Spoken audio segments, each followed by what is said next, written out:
Today, we are ranking as well as explaining all known monsters in the world of solo leveling. We'll begin with the 28 non-bosses we saw, and in the later stages of the video, we'll even cover the different bosses we saw that appeared in various dungeons throughout the story. Beginning with goblins. These little green nuisances showed up early on when Sung Jin-woo was just a weak E-rank hunter. We saw them in those low-level dungeons, basically swarming like pests. They're cowardly, weak, and rely on numbers more than skill. No flashy powers or special tricks. Most of them were defeated with a few good swings from a sword, or in Jin-woo's case, just by surviving long enough. Seriously, they're like the tutorial enemies of solo leveling. I mean, if you lost to these guys, well, maybe hunting isn't for you. These monsters are easily ranked as E. Next, we have the Steel-Fanged Raikon. Hear me out. This one's a bit more interesting, but not by that much. The Steel-Fanged Raikon appeared in a slightly tougher dungeon, but let's be real, it's still just a glorified dog with sharp teeth. It had enhanced speed and agility, but other than that, not much else going for it. Its special trait? Really sharp fangs, hence the name. But those fangs don't help much when your overall strength is barely D rank. At the end of the day, it's just a slightly angry doggo with a bit of mana and magical powers. Nothing more. These beasts get a low D rank. Then we've got the Razor-Clawed Brigga. These monsters showed up in another D rank dungeon and were known for, you guessed it, razor-sharp claws. They were fast, aggressive, and had a pack mentality, which made them a bit of a nuisance. But once you got past the claws, they were just overgrown lizards with an attitude problem. They were defeated by Jin-woo's party through sheer numbers and a bit of strategy. Nothing too exciting, but hey, at least they looked cool. Their rank is D. Moving on, we have the Black Shadow Razan. Ooh, now we're getting somewhere. Black Shadow Razan looked intimidating, all covered in darkness and looking like something out of a horror movie. They were shadowy beasts that lurked in the dark corners of the dungeons, striking fast and disappearing just as quickly. Their main ability was blending into the shadows, making them tough to spot. But once you figured out their pattern, they were pretty manageable. Jin-woo handled them like he was swatting flies. Cool design, but ultimately, all bark and no bite. Their rank is D. Now we're entering the Demon Castle with the low-class demons. These guys were the first real taste of the underworld, but don't get too excited. They were basically cannon fodder. Scattered throughout the lower floors, they tried to be menacing, but failed miserably. Their powers were pretty basic. Some had fire magic, others were just brute strength. But when Jin-woo showed up, oh, they got obliterated. I mean, think about it. They're the lowest of the low in a place called Demon Castle. They were doomed from the start. We're giving them a rank of high D. Things start to get a little more interesting with the werewolves. These guys were fast, vicious, and had sharp claws and fangs. They showed up in those snowy dungeons and gave Jin-woo a bit of a workout. They were stronger than most C-rank monsters, but they were still just wild animals at heart. Their main strength was their speed and pack tactics. But once Jin-woo got serious, they went down like regular wolves. I mean, what's scarier, one werewolf or a horde of shadow soldiers? Yeah, that's what I thought. We're placing them at low C rank. Up next, the knights from the Job Change Quest dungeon. Clad in armor and wielding swords, they acted like the guardians of certain dungeons. Their defense was pretty solid, and they could take a hit, but their attacks were predictable. Jin-woo sliced through them once he figured out their pattern. Cool design, good defense, but slow as a rock. They were just medieval security guards at the end of the day. You see, the knights deserve a rank of C because they actually looked like they had some class. Next up, we have the archers. These guys were a pain. Archers had long-range attacks and were super accurate. They usually hung out in groups, firing arrows from a distance while other monsters charged in. Their strategy was smart, distract and attack from afar. But the moment Jin-woo closed the distance, game over. They were glass cannons. Great offense, but terrible defense. And once Jin-woo could block or dodge their arrows, they went down faster than a house of cards. They also get a C rank. Back to Demon Castle. We meet the middle-class demons. All right, now we're talking. These were the mid-bosses of the Demon Castle. Stronger, smarter, and with better magic than the low-class ones. They could use fire, ice, and other elemental attacks, making them a bit more unpredictable. But they were still underestimating Jin-woo, who just kept leveling up. These guys were defeated with a mix of strategy and raw power. Not too shabby, but they were just stepping stones for what was to come. Ranked C as well. Ah, the worker ants next. These guys were in the Jeju Island arc, but did appear earlier in the anime in certain points here and there. They had enhanced strength, exoskeleton armor, and moved in synchronized waves. Their teamwork was impeccable, but they were ultimately just soldiers for the Ant Queen. Jin-woo and the other hunters took them down through sheer power and numbers. They were strong, but not exactly bosses. Just grunts in a bigger scheme. Still, they were definitely a step up from anything we'd seen before. We're giving giving them a rank of low B. And that's just the start! We've got plenty more monsters to cover, each getting more terrifying and powerful as we go up the ranks. If you thought the worker ants were tough, wait till you see what's next. Like the video, subscribe to the channel, and let's keep going. Moving on to the desert centipede. This thing was horrifyingly huge and could burrow underground to ambush its prey. With hard exoskeletons and venomous spit, it was a serious threat in the desert dungeons. Their speed and surprise attacks made them dangerous, but once you learned their patterns, they became manageable. Jinwoo's agility and strategy allowed him to counter their ambush tactics effectively. They were scary, but beatable. These monsters earn a B rank. Next up, we've got the ice bears. These beasts were colossal and covered in thick fur, perfectly adapted to the icy dungeons they call home. Their sheer strength was terrifying. They could crush boulders with their claws and charge with the force of a freight train. Not to mention,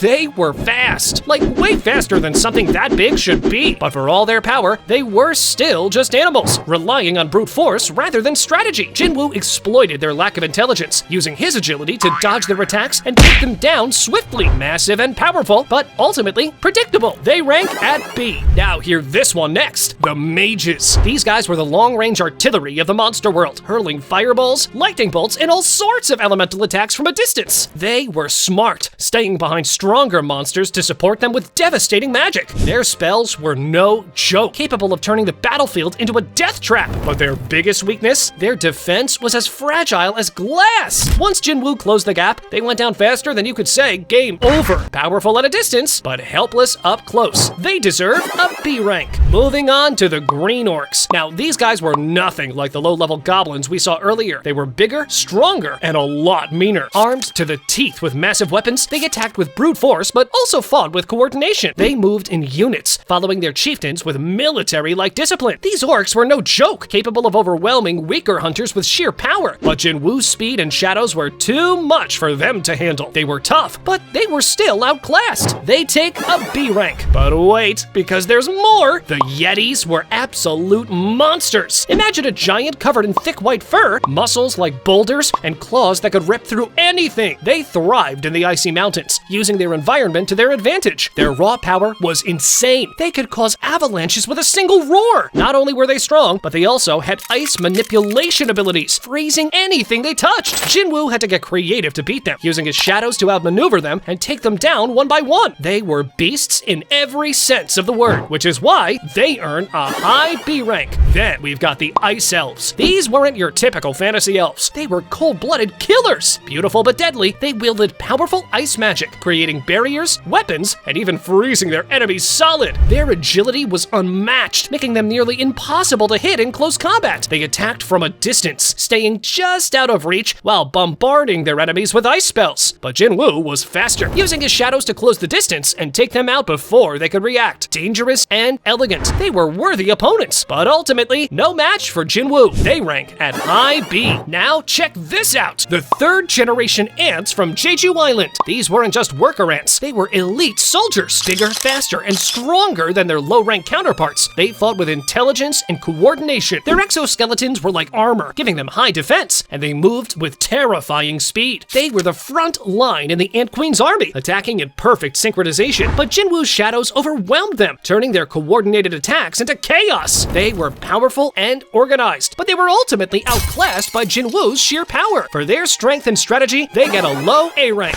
Speaking of elite warriors, let's talk about Vulcan's bodyguards. These flaming beasts were made of molten rock and living fire, serving as the loyal protectors of Vulcan, the flame giant. They were immune to fire attacks, which made them a nightmare to fight if you relied on elemental magic. Their strength was ridiculous. They could shatter stone with a single punch. They also had explosive fire abilities, capable of turning the battlefield into a sea of flames. But their loyalty made them predictable. Jinwoo exploited their straightforward attacks, breaking through their defenses one by one. Relentless and powerful, they definitely earn a low A rank. Next up, the Death Knight. Now this is where things get serious. These guys were undead warriors clad in cursed armor, wielding massive swords infused with dark magic. They were fast, strong, and had the intelligence to back it up. Unlike most monsters, they knew how to strategize, using their environment to their advantage. They could also summon undead minions, making them even more dangerous. Jinwoo had to go all out to bring them down, eventually turning them into his own shadow soldiers. Tough, intelligent, and powerful. They absolutely deserve an A rank. Then we've got the Earth Golem. These monsters were walking mountains made of solid rock and powered by ancient magic. Their size and strength were off the charts. They could crush entire buildings with a single stomp. They also had the power to manipulate the earth, regenerating their bodies using the surrounding terrain. Basically, they were nearly indestructible, but Jinwoo figured out their core weakness, exploiting it to bring them down from the inside. They were powerhouses, but not clever enough to adapt to his tactics. Massive, destructive, and terrifying, they hold a solid A rank.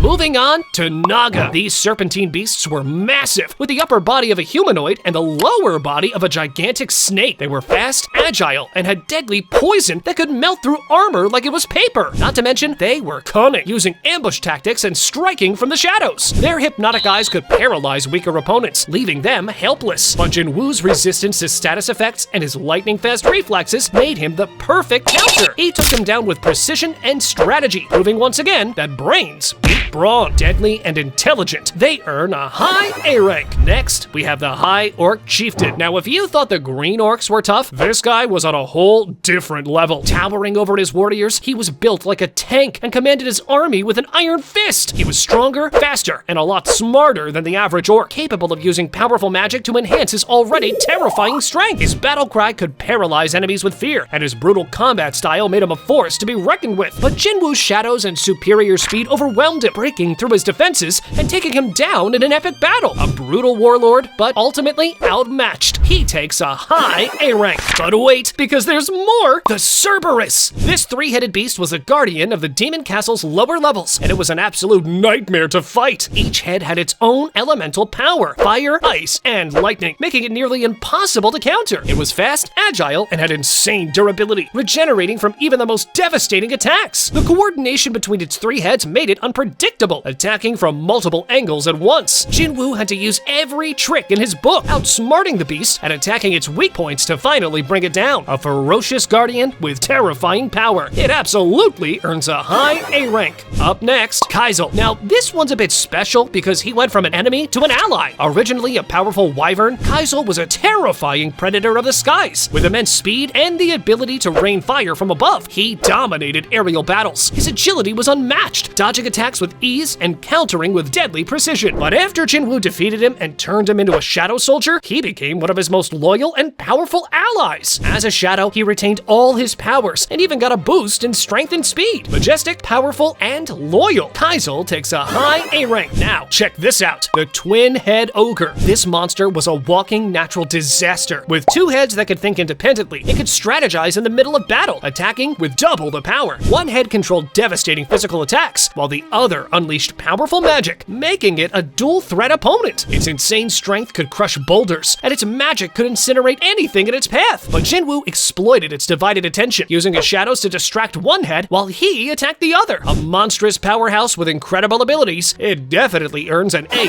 rank. But let's not forget about the Demon Knights. These warriors were the elite guard of the Demon Castle, clad in cursed armor and wielding enchanted weapons. They were fast, deadly, and had centuries of combat experience, fighting with flawless technique and coordination. Their magic-infused swords could cut through almost anything, and they could teleport short distances, making them incredibly hard to hit. They fought as a unit, covering each other's weaknesses and countering any attack. But Jinwoo's overwhelming power and tactical genius broke through their defenses, taking them down one by one. They were skilled, strategic, and terrifyingly powerful, earning them an A+ rank. But hear me out. The statues from the Double Dungeon were on a completely different level. These stone guardians were the stuff of nightmares, especially the one in the Double Dungeon. They were enormous, faster than they looked, and had destructive power that could obliterate entire armies. The angel statue was the worst of them all, wielding divine magic that could wipe out anything in its path. Its beams of light could vaporize hunters in an instant, and its strength was unmatched. But it wasn't just powerful, it was sadistic, playing games with its victims before finishing them off. Jinwoo barely survived the encounter, relying on his wits and agility to escape with his life. Ruthless, merciless, and almost invincible, the statues easily take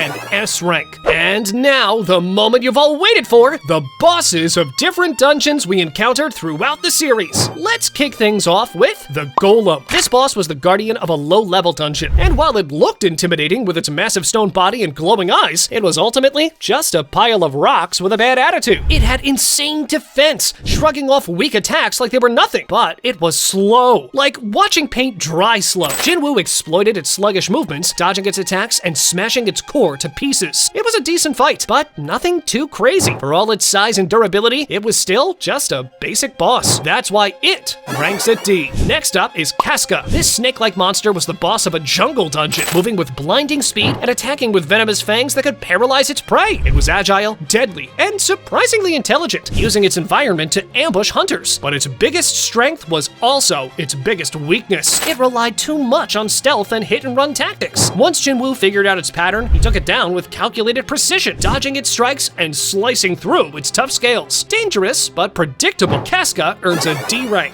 Now let's talk about Brocky. This giant troll was all about brute force. Towering over his enemies, he smashed through walls and crushed hunters with his monstrous fists. His strength was insane, and his tough skin acted like natural armor. But he was dumb as a rock, charging in blindly without any strategy. Jinwoo exploited his lack of intelligence, using speed and agility to whittle him down before landing the final blow. Strong, but stupid. Brocky takes a C rank. But wait, because there's more. Buryura. This beast was the guardian of the demon castle's lower floors. He was cunning, staying at a distance and bombarding hunters with spells while his minions fought up close. But Jinwoo's shadows were immune to his dark magic, turning the fight into a massacre. Buryura's intelligence and strategic fighting style made him a tough opponent, but he was still outclassed. For his magic and cunning, he gets a high C rank. Then we've got Groktar. This armored giant was a powerhouse, wielding a massive warhammer that could flatten anything it touched. He was strong, fast, and had crazy durability, thanks to his enchanted armor. But Jinwoo's shadows turned the battle into a numbers game, surrounding Groktar and attacking from all angles. Even with his raw power, he couldn't keep up with Jinwoo's speed and strategy. A brutal fighter with terrifying strength, Groktar definitely earns a high B rank. Next on the list is Red Igris. Now this guy was no joke. Clad in crimson armor and wielding a flaming sword, he fought with elegance and precision, moving like a master swordsman. But Jinwoo matched his speed and technique, engaging in a duel that was nothing short of legendary. After an intense battle, Jinwoo defeated Red Igris and turned him into one of his most loyal shadow soldiers. For his power and skill, he takes a low A rank. As let's not forget, here he was fighting with restraints on, and also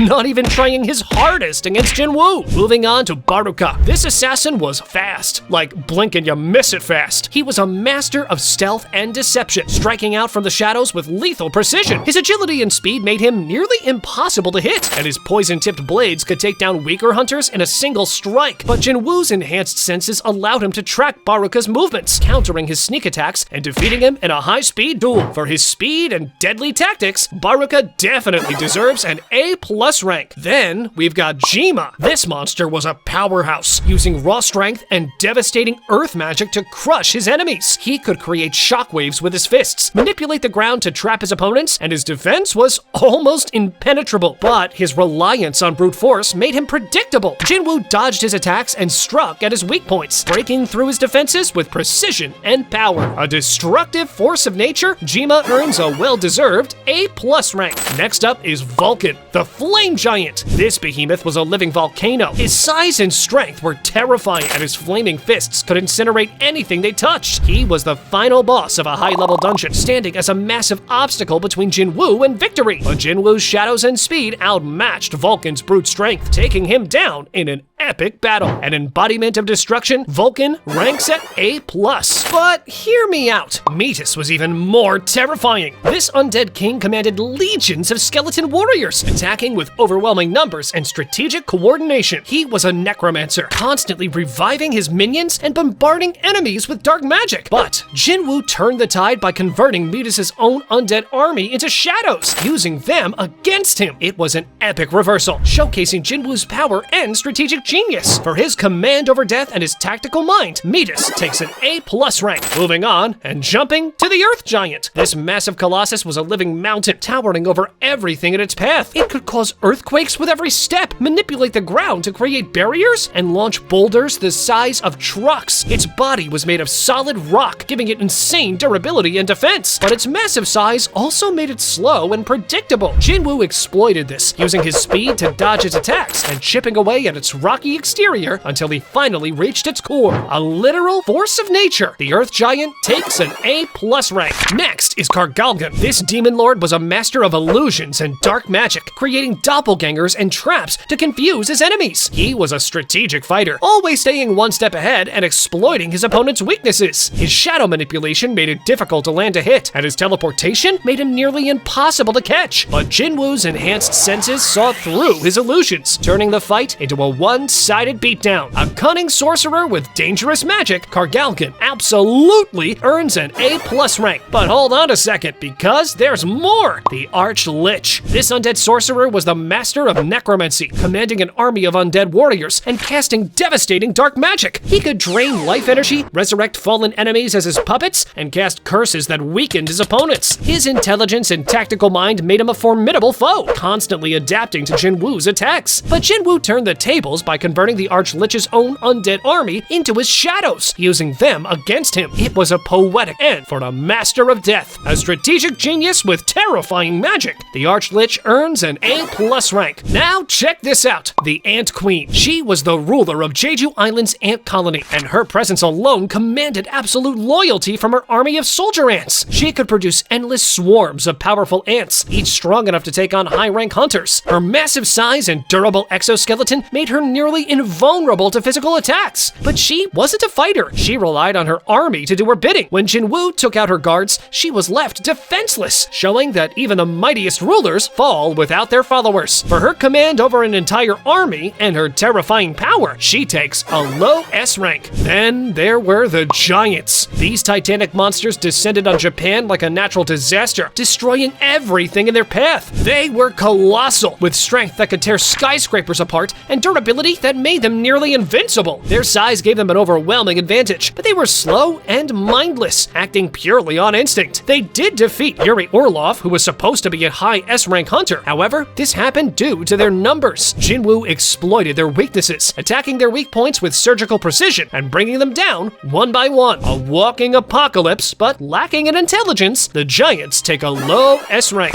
Next up, Baran's copy. Now, Baran was one of the monarchs, and even his copy was terrifyingly powerful. This fake version retained his lightning manipulation, using bolts of electricity to attack at light speed. He could summon lightning storms, teleport through electrical currents, and his raw power was off the charts. Even as a copy, he was cunning, strategic, and almost unstoppable. But Jinwoo's shadows countered his lightning, and after an epic duel, the copy was defeated. A near-perfect replica of a monarch, this copy of Baran absolutely earns an S rank. Now, if you thought that was insane, get ready for the Statue of God. This monstrosity was the guardian of the Double Dungeon, and it was on a whole different level of terrifying. It moved faster than the eye could see, had the strength to crush hunters like insects, and could fire laser beams that vaporized anything they touched. It was sadistic, playing with its victims before delivering the final blow. Jinwoo barely survived, relying on every ounce of his strength, speed, and intelligence to escape. For its overwhelming power and terrifying presence, the Statue of God takes an S+ rank. Moving on, the Ant King is up next. This monster was the pinnacle of evolution, born from the Ant Queen and possessing intelligence, strength, and speed that surpassed any other ant. It was like Meruem from Hunter x Hunter was reincarnated into Solo Leveling, if you ask me. He was fast enough to dodge bullets, strong enough to break through any defense, and his regeneration made him nearly immortal. He fought with brutal efficiency, aiming to kill with every move. But Jinwoo's growth and mastery over his powers turned the tide, leading to one of the most legendary battles in all of Solo Leveling's history. A perfect predator with godlike abilities, the Ant King takes an S+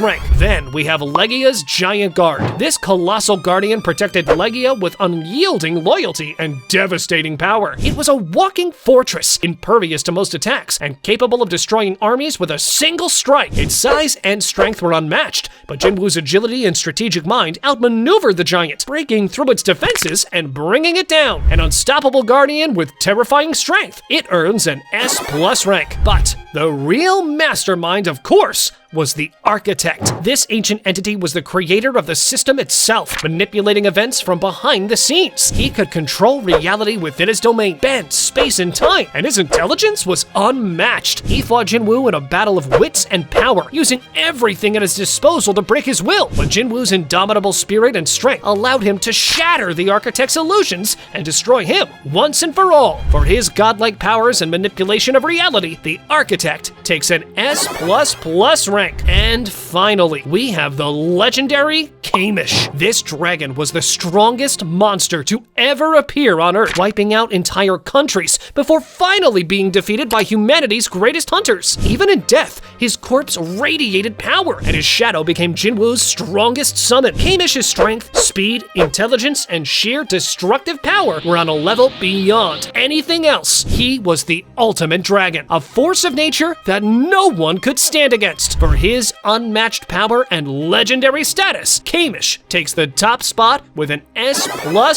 rank. Click on this video next, where I am creating the strongest team that ever lived in solo leveling. Go on, check it out!